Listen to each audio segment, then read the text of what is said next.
और इसी बीच एक बड़ी खबर आ रही है। बाबा बागेश्वर की ये जो कथा है वो जारी रहेगी और कल दिव्य दरबार जो लगना था अब वो नहीं लगेगा। तो बड़ी खबर, बाबा बागेश्वर की कथा अब जारी रहेगी। कल दिव्य दरबार लगना था और वो अब नहीं लगेगा। इसको लेकर एक बड़ी जानकारी जो है साझा की गई है कि कल दिव्य दरबार अब नहीं लगेगा। भारी भीड़ की वजह से ये फैसला जो है वो ले लिया गया है। आपको बता दें कि इतनी भीड़ थी कि लगातार बाबा के अभी रहते कि आप पंडाल में ना आए और घर से ही देखिए। और एक बड़ी खबर इस दौरान कि कल दिव्य दरबार नहीं लगेगा। हमारे वरिष्ठ संवाददाता प्रशांत झा जी हमारे साथ जुड़े हुए हैं। प्रशांत झा जी, यहाँ पर ये जानना चाहेंगे कि दिव्य दरबार अगर कल नहीं लगेगा तो क्या आगे इसको स्केड्यूल कर दिया गया है अभी? देखिए, पहले तो ये तय था कि दिव्य दरबार 15 तारीख को होना था, लेकिन आज बाबा ने जब वहां पर लोगों को हनुमंत कथा के पाठ के दौरान कहा कि वो 15 तारीख के दिव्य दरबार को विराम लगा रहे हैं और इसको जब वो दोबारा आएंगे तब इस कार्यक्रम को करेंगे, क्योंकि जो भीड़ आई थी वो भीड़ लगभग आज 5 लाख से ऊपर की भीड़ आ गई थी और पूरा का पूरा जो वहाँ मैनेजमेंट था वो बिल्कुल खत्म हो गया था। कई लोग उसमें बीमार होकर पानी के अभाव में वहां गिर गए थे। इन तमाम चीज़ों को देखते हुए बाबा ने मन से ही कह दिया कि यहाँ आने की ज़रूरत नहीं है। जिनको भी इस कार्यक्रम को देखना है वो टेलीविज़न पर बैठ के इस कार्यक्रम को देखें। इतना ही नहीं, बाबा ये भी कह दिया कि वो 15 तारीख के दिव्य दरबार को विराम लगा रहे हैं। और एक जानकारी दे दूं कि बाबा की तरफ से एक मैसेज आया कि अभी 11 बजे बाबा पटना के पनाश होटल में मीडिया कर्मियों से बात करेंगे और जो कार्यक्रम रद्द होना है या आगे चलना है इसके संदर्भ में बात करेंगे। तमाम मीडिया कर्मी यहाँ पहुँच गए, तब बाबा की तरफ से ये फिर मैसेज आया है कि आज का ये प्रेस कॉन्फ्रेंस रद्द कर दिया गया है। कल फिर से इसके बारे में सूचना दी जाएगी, उसके बाद ही लोग आएँ और उसके बाद पूरा डिटेल होगा कि कार्यक्रम आगे बढ़ेगा या उसको रोक दिया जाएगा। ये सब निर्णय कल कर दिया जाएगा। एक जानकारी और देना चाहूँगा कि आज मेरे उस आयोजन में जो सेक्रेटरी हैं राजशेखर, उनसे भी बात हुई थी, लंबी बात हुई थी। उन्होंने कहा था कि उन्होंने जो आयोजन किया था, जितने लोगों की कल्पना की संभावना जताई थी उससे लगभग 10 गुना ज़्यादा लोग आ गए और जिसकी वजह से उनकी व्यवस्था फेल हो गई है। और ऐसे में प्रशासन की तरफ से भी उनको ये कहा गया है कि इस तरह के आयोजन से पहले उन्होंने उस तरह का क्यों नहीं व्यवस्था की जिसमें कि 7 से 10 लाख लोग आते और उनका अरेंजमेंट हो पाता। इन तमाम चीज़ों को देखते हुए इतना तो कहा जा सकता है कि कल दिव्य दरबार नहीं होगा और कल धीरेन्द्र शास्त्री बाबा बागेश्वर धाम ये फैसला करेंगे और मीडिया कर्मियों के जरिए लोगों को बताएंगे कि हनुमंत कथा 17 तक होगा या बीच में ही उसे रोक दिया जाएगा। लेकिन प्रशांत जी, देखिए जिस तरह से बाबा ने ये फैसला लिया कि पहले प्रेस कॉन्फ्रेंस बुलवा ली, तमाम जानकारियां साझा करेंगे, फिर अचानक से फैसला लिया कि अब प्रेस कॉन्फ्रेंस नहीं होगी, ये फेरबदल क्यों होते रहे?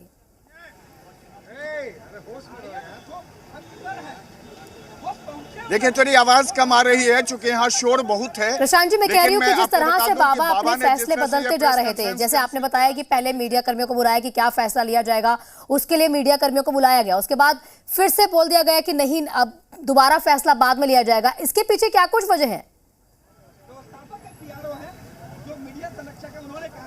देखिए, आपको ये मेरे पास जो जानकारी है बिल्कुल ये गोपनीय जानकारी है कि प्रशासन ने वहां पर जो नौबतपुर के तरेत पाली में कार्यक्रम हो रहा है उस पर आपत्ति जताई है।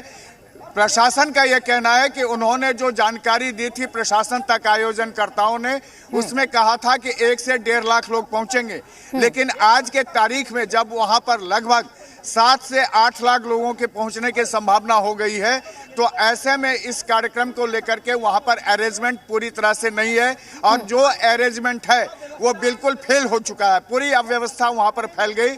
इसको लेकर के वहां पर 100 से अधिक जो भक्त थे वो बीमार भी पड़ गए, उनको इलाज के लिए भी भेजा गया और बाबा भी आज 15 मिनट पहले जो उनका हनुमंत कथा था उसको उन्होंने आज रद्द कर दिया था और 15 मिनट पहले ही वहां से निकल गए। और जो सड़क लगभग 7 किलोमीटर जाम में बाबा खुद फंसे, जिसकी वजह से उन्होंने फैसला किया है कि दिव्य दरबार नहीं होगा।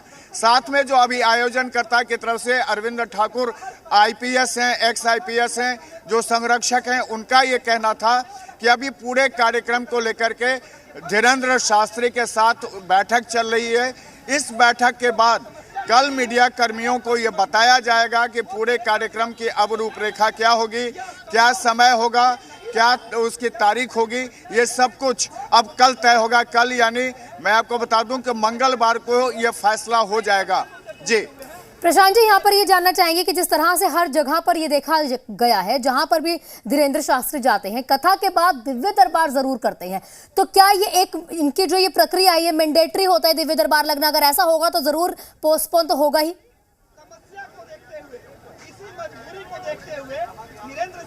एक जानकारी आपको दे दूं कि अभी धीरेन्द्र शास्त्री पटना आ चुके हैं, लेकिन पूरे के पूरे तरेत पाली में अभी भी लोग बैठे हुए हैं। उनके जो भक्त हैं, जिनकी संख्या 2 से 3 लाख है, अभी भी वो पंडाल के अंदर हैं, जो 3 लाख स्क्वायर फीट का पंडाल है।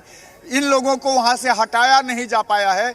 इस कारण से ये परेशानी हो रही है प्रशासन को भी और आयोजकों को भी। इसीलिए बाबा आज 15 मिनट पहले कार्यक्रम भी रोक दिए और उन्होंने कार्यक्रम के दौरान ही ऐलान कर दिया कि वो दिव्य दरबार को वो विराम लगा रहे हैं और अगली बार जब वो पटना आएंगे तब दिव्य दरबार लगाएंगे। एक सवाल इसमें ये उठता है कि आखिर इतने लोग आए क्यों? सवाल ये है कि जिस तरह से इस पूरे मामले को लेकर के धीरेन्द्र शास्त्री के आने पर जो सियासत हुई, सियासत के बाद तमाम जो सनातन धर्म के लोग हैं, जो बाबा के भक्त हैं, वो तमाम लोग दूसरे जगहों से पटना पहुंच गए। और आपको बता दूं कि नेपाल से लेकर के छत्तीसगढ़ और कर्नाटका तक से भी लोग यहाँ आए हैं और तमाम लोग वहीं बैठे हुए हैं इस इंतजार में कि कल दिव्य दरबार के वो सहकर्मी बने, बाबा का आशीर्वाद उनको प्राप्त हो। जी प्रशांत जी, देखिए जिस तरह से ये कार्यक्रम का आयोजन होना था, तो पहले भी आपने जिस तरह से बताया कि अलग अलग राज्यों से भी लोग आए और कहीं ना कहीं अपना सपोर्ट, राजनीति से परे अपना सपोर्ट बाबा को दिखाना चाहते थे। लेकिन उसके बावजूद जिस तरह से कार्यक्रम का आयोजन होना था, पहले भी कई राज्यों में हुआ है और इसी तरह से उनका एक ऑर्गेनाइज पूरा मामला चलता है कि यही लोग ऑर्गेनाइज करेंगे। क्या पहले इतनी भारी संख्या में किसी और राज्य में कभी भी लोग नहीं जुटे हैं कि पहले से ऑर्गेनाइज नहीं था कि भारी संख्या में लोग यहाँ पर आ भी सकते थे?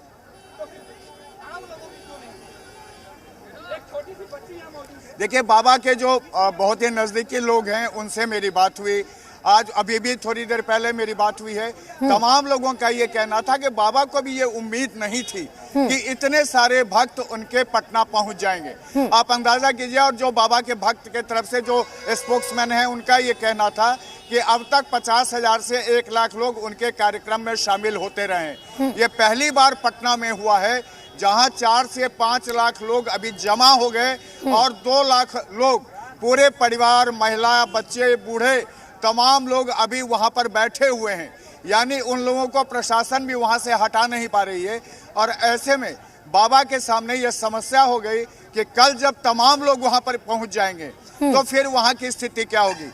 इसलिए बाबा ने आज अपने संबोधन के क्रम में यह भी कहा कि जो लोग टिकट कटा के आ रहे हैं वो रुक जाएं, अपना टिकट कैंसिल करा लें, वो टीवी पर उनका प्रोग्राम देखें और वो दिव्य दरबार नहीं करने जा रहे हैं। प्रशांत झा जी, अब देखना जरूर ये होगा कि अब क्या विकल्प जो है प्रशासन और धीरेन्द्र शास्त्री के जो ऑर्गेनाइजर्स हैं उनके पास रहता है, किस तरह से आगे का जो कार्यक्रम है वो होगा नहीं होगा, ये फैसला फिलहाल कर लिया जाएगा और क्या कुछ होगा ये सामने आ ही जाएगा। शुक्रिया प्रशांत जी हमारे से जुड़ने के लिए। तमाम